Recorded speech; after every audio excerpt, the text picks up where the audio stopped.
nuclear weapons. That didn't work, so now we got to come up with chemical weapons. Now we're scrambling for different ideas. You know, I hate to bring it back to that, but unfortunately, I think that people shouldn't be so afraid of, you know, a news outlet or a competitive independent media source as they should be afraid of just believing whatever they hear, or to be suckered into a quick solution to an issue, because there is none. Most of these are multi-layered issues. Not everybody is going to agree with every politician about everything, you know? Like someone was interviewing me about Ron Paul, and I said, you know, there were some things about him that I really liked. And then they said, well, what about this and that? And I said, well, you know, that's a little, you know, idealistic. And then I remember there were people that were angry because I didn't agree with everything he said. Like, you know, how can a man agree with everything that, and no disrespect to him, but this is true. He's a politician. You know, he lobbies, his days in Congress, he argues bills, you know, he represents a constituency that isn't me. He represents them. How am I going to agree with him about everything that's right for the people that live in his part of America rather versus the people that live in mine? Obviously they're different, or he would be the Congressman of Harlem, who, by the way, is a corrupt individual who happens to be a Democrat. And I think that has no bearing on it, Democrat or Republican. I mean, people have gotten used to eating at the same trough. No wonder they don't have any table manners. I mean, it's just the way it is. Applying our vision of how the world would be on other people is absurd, you know?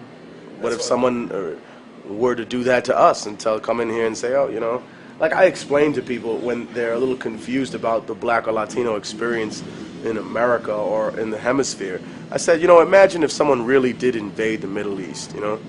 Not this thing that we did where we send a proxy in to fight against other people, or the Bush way where we take a few countries over, but really hardcore, old school, from antiquity invasion.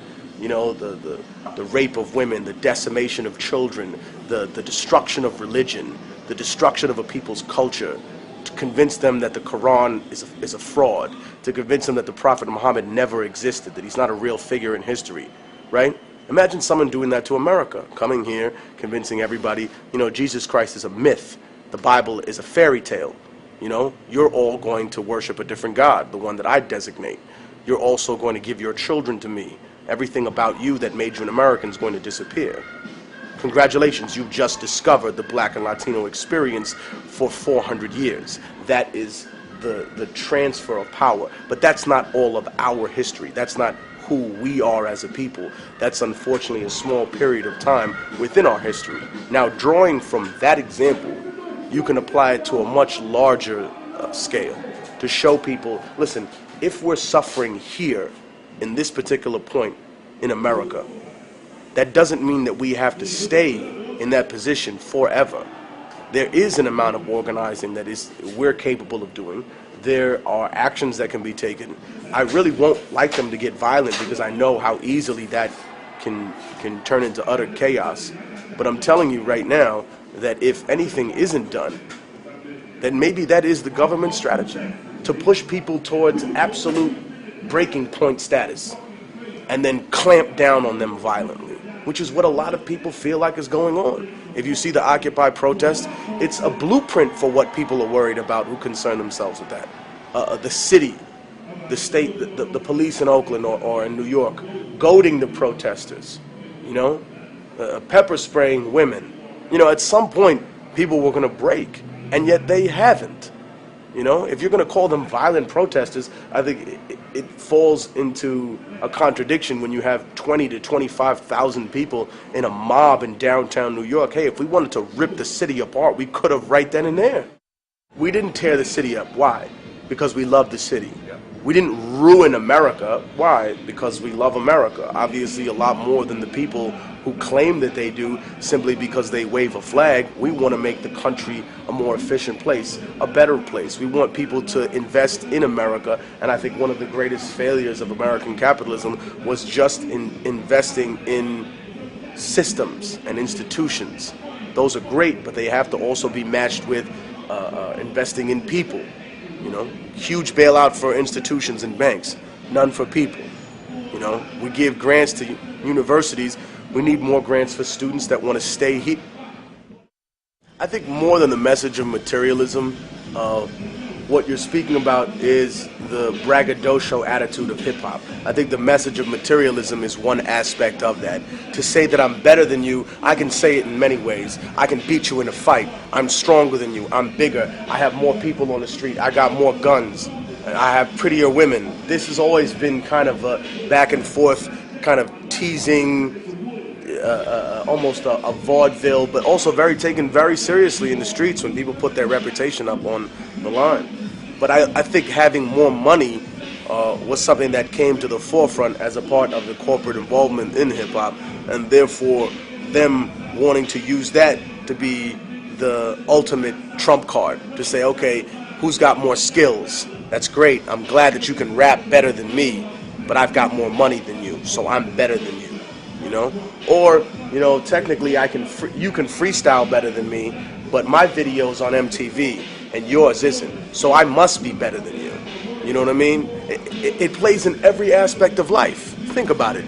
Imagine if I'm a college professor, emeritus, Harvard. I have wonderful ideas about the economy.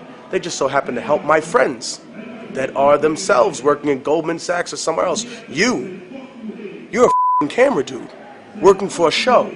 But you know what? You've spent the last 20 years, excuse my language, researching, digging through books, reading the history of America, reading the history of the economic collapses that have occurred throughout civilizations through the passage of time. And you've amassed an incredible amount of knowledge, and you present that.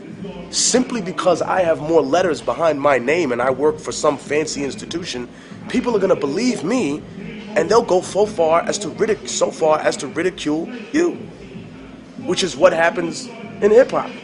Doesn't matter how dope people are. Doesn't matter if they're incredibly skilled. I got more money than you, so I win. If that's not a corporate, I said so, I told you so, I don't know what is. So I link it directly to that. Why? Because a corporation that makes $14 billion a year, profit. Mind you, I think you all out there know the difference between gross and net. I don't mean gross, I mean net profit, $14 billion. They come back one year, instead of making 14, they make 13 million. That company's looked at as a failure. Failure? You just made $13 billion in a year. How are you a failure? Because you're not growing, because you're not expanding, because you're not buying people, because you're not taking more, because you're not more aggressive, because you're not living up to being the virus that we all thought you could be. It's hard because I know a lot of my colleagues, and these are people that are involved in hip-hop and may not be as political as myself, but they also thinking minds. These may be people who work regular jobs, but they're thinking minds, and they think to themselves, what does my vote really count for? And I say to them that they should start with a local election and look at the numbers. Those numbers are decided by hundreds, and in some cases decided by tens, and in some cases decided by single-digit numbers.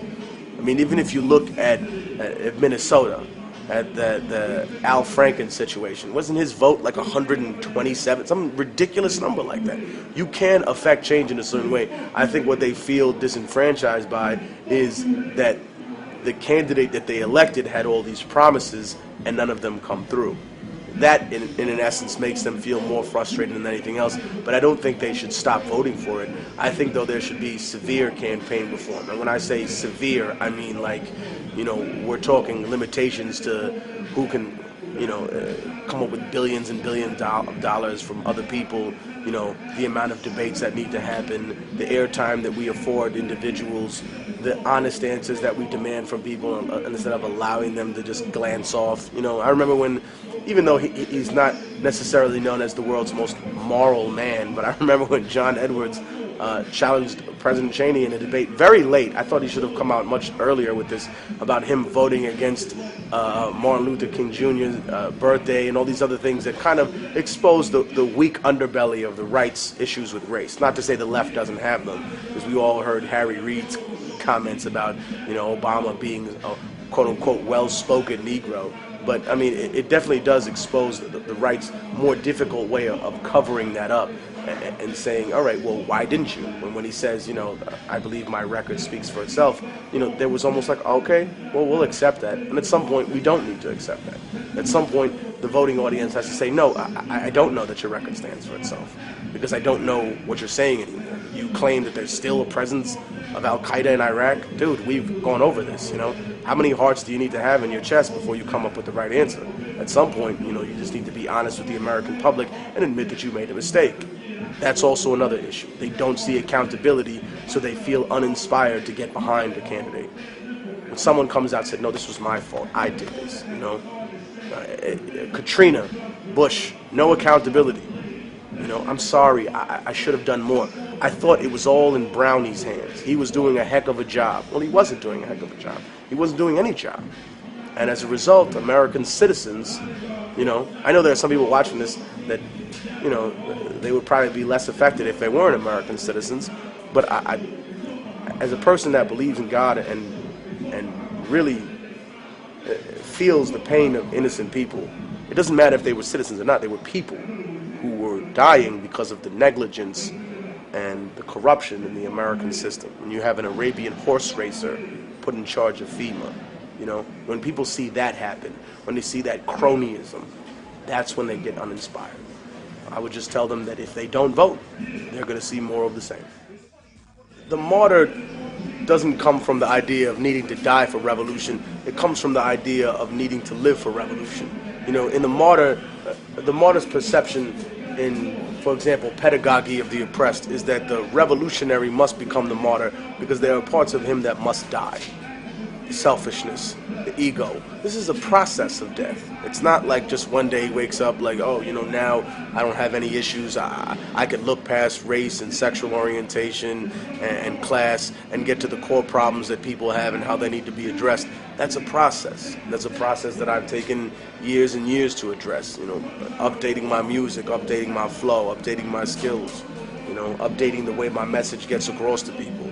So I would say it's more based upon that, not the necessity to give your life in terms of killing yourself or destroying yourself, but of giving your life by dedicating yourself, by working hard, and maybe not in a conventional way.